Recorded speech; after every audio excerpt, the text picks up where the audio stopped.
ബഹുമാന്യരായ സഹോദരന്മാരെ, സഹോദരികളെ, ജീവിതത്തിൽ കഴിവിൻ്റെ പരമാവധി അള്ളാഹുവിനെ സൂക്ഷിച്ചുകൊണ്ട് അള്ളാഹുവിന് ഇഷ്ടമുള്ള പ്രവർത്തനങ്ങൾ പരമാവധി ജീവിതത്തിൻ്റെ ഭാഗമാക്കി അള്ളാഹുവിന് ഇഷ്ടമില്ലാത്ത പ്രവർത്തനങ്ങളിൽ നിന്ന് ക്ഷമയോടുകൂടി പരമാവധി മാറി നിന്നുകൊണ്ട് നല്ല മനുഷ്യരായി ജീവിക്കാൻ പരിശ്രമിക്കണമെന്ന് എന്നോടും നിങ്ങളോടും നമ്മുടെ എല്ലാവരുടെയും പരലോക രക്ഷയ്ക്ക് വേണ്ടി ആമുഖമായി ഉണർത്തുകയാണ്, വസിയ്യത്ത് ചെയ്യുകയാണ്. മരണപ്പെടുന്ന സമയത്ത് ലാ ഇലാഹ ഇല്ലല്ലാഹ് എന്ന കലിമത്തു തൗഹീദ് ഉച്ചരിച്ചുകൊണ്ട് മരിക്കുന്ന സൗഭാഗ്യവാന്മാരുടെ കൂട്ടത്തിൽ അല്ലാഹു സുബ്ഹാനഹു വ തആല നമ്മെ എല്ലാവരെയും ഉൾപ്പെടുത്തുമാറാകട്ടെ. വിശുദ്ധ ഖുർആനിലെ സൂറത്തു ശുഅറായിലെ ഇബ്രാഹിം നബി അലൈഹിസ്സലാമയുടെ പ്രാർത്ഥനയുടെ ഒരു ഭാഗമാണ് കഴിഞ്ഞ ആഴ്ചയിൽ നാം സൂചിപ്പിച്ചത്. ആ പ്രാർത്ഥനയുടെ ബാക്കി വരുന്ന ഭാഗം വലാ തുഹ്സിനി യൗമ യുബഅസൂൻ യൗമ ലാ യൻഫഉ മാലും വലാ ബനൂൻ ഇല്ലാ മൻ അത്തല്ലാഹ ബിഖൽബിൻ സലീം. ഒരുപാട് നന്മകൾ, ഒരുപാട് ത്യാഗങ്ങൾ, ഹജ്ജിനും ബലികർമ്മത്തിനും ബലിപെരുന്നാൾക്കും അതിൻ്റെയൊക്കെ ത്യാഗ സ്മരണകൾ മഹാനായ ഇബ്രാഹിം നബി അലൈഹിസ്സലാമയുടെയും കുടുംബത്തിൻ്റെയും ത്യാഗമാണ് എന്ന് നാം സൂചിപ്പിക്കുകയുണ്ടായി. ജീവിതത്തിൽ അല്ലാഹു സുബ്ഹാനഹു വ തആല അള്ളാഹുവിൻ്റെ കൂട്ടുകാരൻ എന്ന് വിശേഷിപ്പിച്ച ഇബ്രാഹിം നബി അലൈഹിസ്സലാം റബ്ബിനോട് പ്രാർത്ഥിക്കുന്ന പ്രാർത്ഥനയുടെ ഭാഗം വലാ തുഹ്സിനി യൗമ യുബഅസൂൻ. അല്ലാഹുവേ, നാളെ പരലോകത്ത് നീ എന്നെ വഷളാക്കരുത് റബ്ബേ. നാളെ പരലോകത്ത് നീ എന്നെ നിന്ദ്യനാക്കരുത് റബ്ബേ എന്നതാണ് ആ പ്രാർത്ഥനയുടെ ആദ്യ ഭാഗം. ഇങ്ങനെ ഒരായത്ത് ഞാനും നിങ്ങളുമൊക്കെ കേൾക്കുമ്പോൾ ഇബ്രാഹിം നബി അലൈഹിസ്സലാം റബ്ബിനോട് പറയുന്നത്, അല്ലാഹുവേ, എനിക്ക് നാളെ നീ ഖിസിയ നൽകരുത്. ഖിസിയ എന്ന് പറഞ്ഞാൽ ആളുകളുടെ ഇടയിൽ വെച്ചുകൊണ്ട് വഷളാക്കുന്നതിനാണ് പറയുക. നാളെ പരലോകത്ത് അല്ലാഹുവേ, ഈ ലോകത്തുള്ള മുഴുവൻ മനുഷ്യരെയും ഒരുമിപ്പിച്ചു കൂട്ടുന്ന സമയത്ത് അവരുടെ ഇടയിൽ വെച്ചുകൊണ്ട് അല്ലാഹുവേ, നീ എന്നെ വഷളാക്കരുത്, എന്നെ നീ നിന്ദിക്കരുത്, എൻ്റെ കർമ്മങ്ങളെ നീ വകവെക്കാതിരിക്കരുത് എന്നതാണ് ഇബ്രാഹിം നബി അലൈഹിസ്സലാം റബ്ബിനോട് പറയുന്ന ആദ്യത്തെ പ്രാർത്ഥന. സ്വാഭാവികമായി വിശ്വാസികൾ എന്ന നിലക്ക് നമ്മൾ ആലോചിക്കേണ്ട ആലോചന എന്താണ്? നമ്മുടെയൊക്കെ ജീവിതം, ഈ ജീവിതം ഏത് സമയത്തും അവസാനിക്കും, ഇതിലാർക്കും ഒരു തർക്കവുമില്ല. ഒരുപക്ഷെ നമ്മൾ നടത്തുന്ന ബ്ലഡ് ടെസ്റ്റുകളൊക്കെ അതിൻ്റെ വളരെ കൃത്യമായ അവസ്ഥയിലായിരിക്കും മുന്നോട്ട് പോവുക. വളരെ കറക്റ്റായിക്കൊണ്ടായിരിക്കും ഒരുപക്ഷെ നമ്മുടെ ജീവിതം. പക്ഷെ അല്ലാഹു സുബ്ഹാനഹു വ തആല നമുക്ക് എഴുതി വെച്ച ഒരു സമയമുണ്ട്. ആ സമയം വന്നു കഴിഞ്ഞാൽ ഈ ലോകത്ത് നിന്ന് നമ്മൾ പോകണം. അതാര് പോയാലും അല്ലാഹു പകരക്കാരെ കൊണ്ടുവരും. എത്രയെത്ര നാട്ടിലുള്ള ആളുകളാണ് 2, 3, 4 മക്കളൊക്കെ വളരെ ചെറിയ മക്കളാകുന്ന സന്ദർഭത്തിൽ മരണപ്പെട്ടു പോകുന്ന ബാപ്പമാരുണ്ട്. അവിടെ കാണാൻ വരുന്ന ആളുകളുടെ പ്രാർത്ഥനയുണ്ട്. അല്ലാഹുവേ, ആ പ്രാർത്ഥനയുടെ ഒരു ഭാഗം ഇങ്ങനെയാണ്: അല്ലാഹുമ്മ അഗ്ഫിർ ലഹു വർഫഅ ദറജതഹു വഖ്ലുഫുഹു ഫീ അഖബിഹിൽ ഗാബിരീൻ. ഈ കുടുംബത്തിന്, ഈ മക്കളിൽ നിന്ന് അല്ലാഹുവേ, നീ പകരക്കാരെ ഉണ്ടാക്കണം റബ്ബേ എന്നതാണ്. ഈ യതീമുകളായ മക്കളൊക്കെ 10, 12, 5, 8 വർഷം കഴിഞ്ഞാൽ നാട്ടിൽ തന്നെ നിലയും വിലയുമുള്ള, സൗഭാഗ്യമുള്ള, സമ്പത്തുള്ള, പിതാവിനേക്കാൾ ഉന്നതമായ അവസ്ഥയിലേക്ക് ഒരുപക്ഷെ എത്തി എന്ന് വരാം. അപ്പോൾ നമ്മുടെ മരണം എന്നത് ഈ ലോകത്തൊരു പ്രശ്നമേ അല്ല, അത് കാലങ്ങളായി സംഭവിച്ചു വരുന്ന ഒന്നാണ്. ഹബീബായ റസൂലുള്ളാഹി സ്വല്ലല്ലാഹു അലൈഹി വസല്ലമ മരണപ്പെട്ടു. മരണപ്പെട്ടതിന് ശേഷം ഇസ്ലാമിന്റെ ദൗത്യം ഏറ്റെടുക്കുന്നത് അബൂബക്കർ സിദ്ദീഖ് റളിയല്ലാഹു അൻഹു ആണ്. ഉമർ ബിൻ ഖത്താബ് റളിയല്ലാഹു അൻഹുവിന്റെയും ഉസ്മാൻ ബിൻ അഫ്ഫാൻ റളിയല്ലാഹു അൻഹുവിന്റെയും ഒക്കെ കാലഘട്ടത്തിൽ ഇസ്ലാം അതിനേക്കാൾ കൂടുതൽ വ്യാപിക്കുകയാണ് ചെയ്തത്. അപ്പോൾ ഒരാളുടെ മരണം എന്നത് അത് സംഭവിച്ചുകൊണ്ടിരിക്കുന്ന ഒന്നാണ്, അത് ഇനിയും സംഭവിക്കും. അങ്ങനെ സംഭവിച്ചു കഴിഞ്ഞാൽ നമ്മുടെ വീട്, നമ്മുടെ വാഹനം, നമ്മുടെ ബാങ്ക് ഡെപ്പോസിറ്റ്, നമ്മുടെ വാട്സപ്പ് ചാറ്റുകൾ, നമ്മുടെ കോള്, ഇതൊക്കെ പിന്നെ അവിടെ നിശ്ചലമാവുകയാണ്. പിന്നെ അതിനൊക്കെ അതിൻ്റെതായ അധികാരികൾ വന്നെത്തുകയാണ്. അങ്ങനെ വളരെ നിസ്സാരമായ ഒരു ലോകത്താണ് ഞാൻ ജീവിക്കുന്നത് എന്ന ചിന്ത ഭൗതികതയുടെ സുഖസൗകര്യങ്ങളുടെ ഇടയിൽ എത്രത്തോളം നമ്മുടെ മനസ്സിനെ നമുക്ക് ബോധ്യപ്പെടുത്താൻ കഴിയുന്നുവോ അത്രത്തോളം നമുക്ക് നന്നാകാൻ കഴിയും. എത്രത്തോളം ബോധ്യപ്പെടുത്താൻ കഴിയുമോ അത്രത്തോളം നമുക്ക് ജീവിതത്തിൽ നന്നാകാൻ കഴിയും. അങ്ങനെയുള്ള ഒരു ജീവിതത്തിൽ നാളെ പരലോകത്ത് അള്ളാഹുവിനെ കണ്ടുമുട്ടുമ്പോ, അള്ളാഹുവേ എന്നെ നീ വഷളാക്കരുത് റബ്ബേ എന്ന ഒരു ചിന്ത മരണപ്പെട്ടതിന് ശേഷമല്ല നമുക്കുണ്ടാകേണ്ടത്. ഇബ്രാഹിം നബി അലൈഹിസ്സലാം ഇത്രയൊക്കെ കർമ്മങ്ങൾ ചെയ്തിട്ടും റബ്ബിനോട് പറയുന്നത്, റബ്ബേ എന്നെ നീ വഷളാക്കരുത് റബ്ബേ, അള്ളാഹുവേ എന്നെ നീ മാനം കെടുത്തരുത് റബ്ബേ, എന്റെ പ്രവർത്തനങ്ങൾ കൊണ്ട്, നിന്റെ ബറക്കത്ത് കൊണ്ട്, നിന്റെ ഫള് കൊണ്ട് എന്നെ ആ നാളെ പരലോകത്ത് നീ രക്ഷപ്പെടുത്തണം റബ്ബേ എന്നത് ഇബ്രാഹിം നബിയുടെ ഒരു ചിന്തയായി, ഒരു പ്രാർത്ഥനയായി ജീവിതത്തിൽ വരികയാണ്. അവിടെയാണ് നമ്മളും അങ്ങനെ ആലോചിക്കേണ്ടത്. നമ്മൾ ആലോചിക്കേണ്ടത്, പടച്ചവനെ എന്നെ നീ പരലോകത്ത് വഷളാക്കരുത് റബ്ബേ, അല്ലാഹുവേ എന്നെ നീ പരലോകത്ത് മാനം കെടുത്തരുത് പടച്ചവനെ എന്ന ചിന്ത നമ്മുടെ മനസ്സിലേക്ക് കടന്നു വരേണ്ടതുണ്ട്. നമ്മൾ ആലോചിച്ച് നോക്കൂ, ഈ ദുനിയാവിന്റെ ഒരു പ്രത്യേകത, ആ പ്രത്യേകത യഥാർത്ഥത്തിൽ പരലോകത്തിന്റെ കാര്യത്തിൽ നമ്മെ വഞ്ചിക്കുന്നുണ്ട്. അപ്പൊ മനുഷ്യർക്കൊക്കെ അള്ളാഹുവിനെ കുറിച്ചും പരലോകത്തെ കുറിച്ചും നല്ല പ്രതീക്ഷയാണ്. ആ പ്രതീക്ഷ നല്ലതാണ്. പക്ഷെ എങ്ങനെയെങ്കിലും ജീവിതത്തിൽ ആ സ്വർഗത്തെക്കുറിച്ച് പ്രതീക്ഷയുണ്ടായിട്ട് കാര്യമുണ്ടോ? ഇവിടെ എങ്ങനെയാണ് ജീവിച്ചത്, ഇവിടെ എന്താണെന്നറിയില്ല, ഇവിടെ പലതിൽ നിന്നും, പല കാര്യങ്ങളിൽ നിന്നും ഞാൻ അങ്ങനെയാണ് ജീവിച്ചു എന്നുള്ള ഒരു ജീവിതം ഇവിടെ സംവിധാനിച്ചത് കൊണ്ടാണ് നമ്മൾ മനസ്സിൽ വിചാരിക്കുന്നില്ലെങ്കിലും നമ്മുടെ പ്രവർത്തനത്തിൽ പ്രകടമാകുന്ന ഒരു കാര്യമുണ്ട്. അവിടെയും നമ്മൾ അങ്ങനെ വിചാരിക്കണമെന്നില്ല, നമുക്ക് അറിയാം അവിടെ നടക്കൂല എന്നറിയാം. പക്ഷെ എന്നാലും ഈ ജീവിതം നമ്മെ മനസ്സിലാക്കുന്ന ഒന്ന്, അവിടെയും അവിടെ എത്തിക്കഴിഞ്ഞാൽ അങ്ങനെ പോകും എന്ന് ഇവിടുത്തെ ഈ ഇങ്ങനെ പോകുക എന്നുള്ളത് നമ്മെ ബോധിപ്പിക്കുന്നുണ്ട്. അപ്പൊ നമ്മൾ ആദ്യം മനസ്സിലാക്കേണ്ടത്, അവിടെ നമ്മൾ അങ്ങനെ പോകൂല, അവിടെ നമ്മുടെ കൗശലത്തിന് യാതൊരു അർത്ഥമല്ല, അവിടെ നമ്മുടെ വളവിന് അവിടെ ഒരു അർത്ഥമല്ല, നമ്മുടെ വാക്ചാതുരിക്ക് അവിടെ യാതൊരു അർത്ഥമല്ല എന്നത് മനസ്സിനെ 100% ബോധ്യപ്പെടുത്താൻ കഴിയുമ്പോഴാണ് ഒരു മനുഷ്യന് യഥാർത്ഥത്തിൽ നാളെ പരലോകത്ത് രക്ഷപ്പെടാൻ സാധിക്കുക. അത് അള്ളാഹു ഓരോ ആയത്തിലുമായി നമ്മെ പഠിപ്പിക്കുന്നുണ്ട്.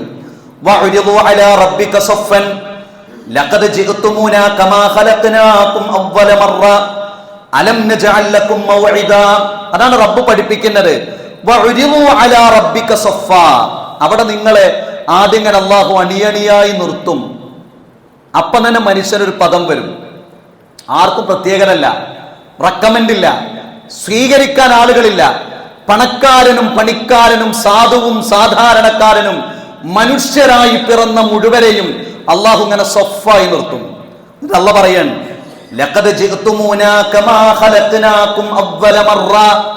നിങ്ങളെ ഞാൻ ആദ്യം എങ്ങനെയാണോ സൃഷ്ടിച്ചത് അതുപോലെ നിങ്ങൾ എൻ്റെ അടുത്തേക്ക് വരും. അതുകൊണ്ടാണ് നമ്മുടെ വിശ്വാസമാണ്, മനുഷ്യൻ നഗ്നനായി അള്ളാഹുവിന്റെ അടുക്കലേക്ക് വരുന്ന സമയം അതോടുകൂടെ തന്നെ ഏകദേശമൊക്കെ മനുഷ്യന്റെ തീരും. എന്നിട്ട് അള്ളാഹ് പറയാൻ, എന്നിട്ട് അള്ളാഹു നിങ്ങളുടെ ഗ്രന്ഥം വെക്കും. അള്ളാഹു നിങ്ങളുടെ ഗ്രന്ഥം വെക്കപ്പെടും. നിങ്ങൾ നിങ്ങളുടെ ആയുസ്സിനിടയിൽ, വിവരം വെച്ച പ്രായത്തിനിടയിൽ ചെയ്ത കാര്യങ്ങളൊക്കെ അടങ്ങിയ ഗ്രന്ഥം അള്ളാഹു വെക്കും. എല്ലാ ആളുകളുടെ കയ്യിലും ഗ്രന്ഥം ഉണ്ടാവും. അതെങ്ങനെയെന്ന് പറയാൻ കഴിയില്ല. ഗ്രന്ഥം അള്ളാഹു നൽകും. ആ ഗ്രന്ഥം കുറ്റവാളി നോക്കും. മുസ്ഫിഖീന, ഭയവിഹ്വലനായിട്ടാണ് നോക്കുക, ഭയങ്കര ബേജാറിലാണ് നോക്കുക. മുസ്ഫിഖീന മിമ്മാ ഫീഹി വയഖൂലൂന, എന്നിട്ട് ഈ മനുഷ്യൻ പറയും, യാ വൈലത്തനാ മാലി ഹാദൽ കിതാബ്. മനുഷ്യന്മാർ പറയും, യാ വൈലത്തന, എന്റെ നാശമേ, മാലി ഹാദൽ കിതാബ്. അറബിയിലൊരു പ്രയോഗമാണിത്, മാലി ഹാദൽ കിതാബ്. ഇതെന്തൊരു ഗ്രന്ഥമാണ്. അവിടുന്ന് മനുഷ്യൻ അത്ഭുതപ്പെടാം, ഇതെന്തൊരു ഗ്രന്ഥമാണ്. ലാ യുഗാദിറു സ്വഗീറതൻ വലാ കബീറതൻ ലാ യുഗാദിറു മാ ഗാദറ, ഇതിൽ നിന്ന് വിട്ടുപോയിട്ടില്ലല്ലോ. കബീറതൻ ലാ യുഗാദിറു സ്വഗീറതൻ വലാ കബീറതൻ, ചെറിയൊരു കാര്യം ഇതിലുണ്ട്, വലിയ വലിയ കാര്യങ്ങൾ ഇതിലുണ്ടല്ലോ. ഇല്ലാ അഹ്സ്വാഹ, കംപ്ലീറ്റ് ഇങ്ങനെ ക്ലിപ്തപ്പെടുത്തി വച്ചിരിക്കുകയാണല്ലോ. ഒന്ന് കഴിഞ്ഞാൽ ഒന്ന്, ഒന്ന് കഴിഞ്ഞാൽ ഒന്ന്, വളരെ കറക്റ്റ് ആയിട്ട് ഇങ്ങനെ അടുക്കി വെച്ചൊക്കെയാണല്ലോ എന്റെ ജീവിതത്തിലെ ചെറുതും വലുതുമായ ഒന്ന്. വവജദൂ മാ അമിലു ഹാദിറൻ, ദുനിയാവിൽ നിന്ന് അവർ ചെയ്ത പ്രവർത്തനം അവരുടെ മുന്നിൽ അല്ലാഹു ഹാജരാക്കും, ഹാദിറാക്കും. വലാ യദ്ലിമു റബ്ബുക അഹദ, അങ്ങനെ ഹാജരാക്കും, ഹാദിറാക്കും എന്ന് പറയുമ്പോ ഒരു മനുഷ്യനും അവിടെ അനീതിക്ക് വിധേയമാകുകയില്ല എന്നത് നിങ്ങൾ മനസ്സിലാക്കണം കേട്ടോ. അപ്പൊ നന്മ ചെയ്തവർക്ക് എന്തു വേണ്ട? ബേജാറ് വേണ്ട, പേടി വേണ്ട. അല്ലാത്ത ആളുകൾ പറയും ഇതിലെല്ലാം ഉണ്ടല്ലോ എന്ന് പറയും. അപ്പൊ ആ ലോകത്ത് വെറുതെ രക്ഷപ്പെടാൻ കഴിയുകയില്ല. ആ ബോധമുണ്ടാകുമ്പോഴാണ് അല്ലാഹുവേ നാളെ പരലോകത്തന്നെ നീ വഷളാക്കരുത് റബ്ബേ, അല്ലാഹുവേ എന്റെ പ്രവർത്തനങ്ങൾ നീ സ്വീകരിക്കണം റബ്ബേ എന്ന പ്രാർത്ഥന മനുഷ്യന്റെ മനസ്സിൽ ഉണ്ടാകുക. അതല്ലെങ്കിലോ നമ്മൾ ചെയ്യുന്നത് നമ്മൾ അങ്ങനെ ചെയ്തു പോകും. അപ്പൊ ഒന്നും ചെയ്യാത്തവർ ഈ ആയത്തിന്റെ സൂചനയെ ജീവിതത്തിൽ ഭയപ്പെടേണ്ടതുണ്ട്. രണ്ടാമത്തേതോ, എല്ലാം ചെയ്യുന്നവരും ഭയപ്പെടേണ്ടതുണ്ട്. നമ്മളൊക്കെ ചെയ്യുന്ന ആളുകളുണ്ടല്ലോ, ചെയ്യാത്ത ആളുകളുണ്ട്. ചെയ്യുന്നവരും ഭയപ്പെടേണ്ടതുണ്ട്. എന്താ? അള്ളാഹു വളരെ കൃത്യമായ ഇഖ്ലാസുള്ള നിഷ്കളങ്കമായ പ്രവർത്തനങ്ങളല്ലാതെ ഒന്നും ആ കിതാബിൽ നന്മയുടെ കോളത്തിൽ അള്ളാഹു രേഖപ്പെടുത്തുകയില്ല. നിങ്ങൾ ആലോചിച്ച് നോക്കൂ, ഹജ്ജ് തുടങ്ങി, എന്താണ് അതിൽ ചെയ്യുന്നത്? ഹജ്ജിൽ ചെയ്യുന്നത് അള്ളാഹുവിന്റെ കൽപ്പനയാണ്. മിനയിൽ 4 റക്അത്തുള്ള നമസ്കാരങ്ങൾ, ആ നമസ്കാരത്തിന്റെ സമയത്ത് നമ്മളൊക്കെ 4 റക്അത്ത് നമസ്കരിക്കുമ്പോ ഹജ്ജിന് പോയവർ 2 റക്അത്ത് നമസ്കരിക്കുന്നത്. അപ്പോ പ്രവർത്തനങ്ങളുടെ ഭാരമല്ല, പ്രവർത്തനങ്ങളുടെ കനമല്ല, അതിന്റെ ബാഹുല്യമല്ല, എത്രത്തോളം ചെയ്തു എന്നതല്ല, ചെയ്യുന്നത് കൃത്യമാകണം, അള്ളാഹുവിന്റെ പ്രീതി മാത്രം ഉദ്ദേശിക്കണം എന്നതാണ്. പിന്നെ പോകുന്നത് അറഫയിലേക്കാണ്. അറഫയിൽ നിന്ന് തിരിച്ചു വരുന്നത് മുസ്ദലിഫയിലേക്കാണ്. മുസ്ദലിഫയിലെ ആരാധന എന്താണ്? ഉറക്കമാണ്. ഉറക്കമാണ് മുസ്ദലിഫയിലെ ആരാധന, വേറൊന്നും ചെയ്യണില്ല. രാത്രി മുസ്ദലിഫയിലേക്ക് എത്തിക്കഴിഞ്ഞാൽ എത്ര ഉറക്കല്ലാത്തവനും അവിടെ ഉറങ്ങും. കാരണം നടന്നും വാഹനത്തിൽ പോയും ക്ഷീണിച്ചും ആ മനുഷ്യൻ ഉറങ്ങും. ഉറക്കം ഒരു ആരാധനയാണ്. പിന്നെ വരുന്നതോ, അത് കഴിഞ്ഞ് പിന്നെ മനുഷ്യൻ അതിനുശേഷം നടക്കുന്ന ഇബാദത്തുകളിൽ നിന്ന് ജംറത്തുൽ അഖബയിൽ കല്ലെറിയുന്നതാണ്. അതിനുശേഷം മുടിയെടുക്കുന്നതാണ്. ഇതിന് ഹജ്ജിന് വേണ്ടി ഒരുങ്ങുന്നതോ, അവിടെ വലിയ പകിട്ടാർന്ന വസ്ത്രമല്ല, ഒരു വസ്ത്രം ഇങ്ങനെ പുതക്കും, ഒരു വസ്ത്രം ഇങ്ങനെ ഉടുക്കും. ഈ വസ്ത്രട്ട് എത്ര ദിവസം? 3 ദിവസം ഈ വസ്ത്രാണ്. അവിടെ തുന്നിക്കെട്ടിയ ഒരു വസ്ത്രമല്ല, ഈ വസ്ത്രത്തിന്റെ അടിയിൽ വേറൊരു വസ്ത്രമല്ല. 3 ദിവസം നമ്മൾ ഈ വസ്ത്രത്തിലായിരിക്കും, ഈ ഒരൊറ്റ വസ്ത്രത്തില്. നമ്മുടെ അടിവസ്ത്രമൊന്നുമില്ല. അപ്പൊ നമ്മുടെ സമ്പത്തിന്റെ കനമല്ല, നമ്മുടെ പ്രവർത്തനത്തിന്റെ ഭാരമല്ല, നമ്മൾ എത്രത്തോളം ചെയ്തു എന്നതല്ല, അള്ളാഹു പറഞ്ഞ കാര്യം പൂർണ്ണമായി ഇഖ്ലാസോടുകൂടി ചെയ്യുക എന്നതും നാളെ പരലോകത്ത് വഷളാകാതിരിക്കാനുള്ള ഒരു മാനദണ്ഡമാണ്. അത് പിശാച് അള്ളാഹുവിന്റെ മുൻപിൽ വെച്ച ഒരു ഉപാധിയാണ്.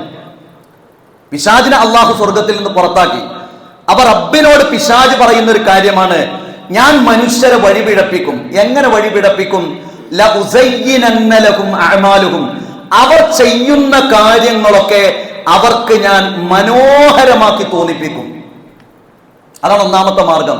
നമ്മൾ ആലോചിച്ച് നോക്കൂ, നമ്മുടെ നാട്ടിലുള്ള ചെറുപ്പക്കാർ, സമൂഹത്തിലുള്ള കുറച്ച് ചെറുപ്പക്കാരെങ്കിലും അവർ മദ്യപിക്കുന്നു എന്നത് അവർക്ക് വലിയ സംഭവമാണ്. അവർ എന്തെങ്കിലും ഒരു ഹറാമായ കാര്യം ചെയ്യുന്നു എന്നത് അവർക്കൊരു സംഭവമായി തോന്നും.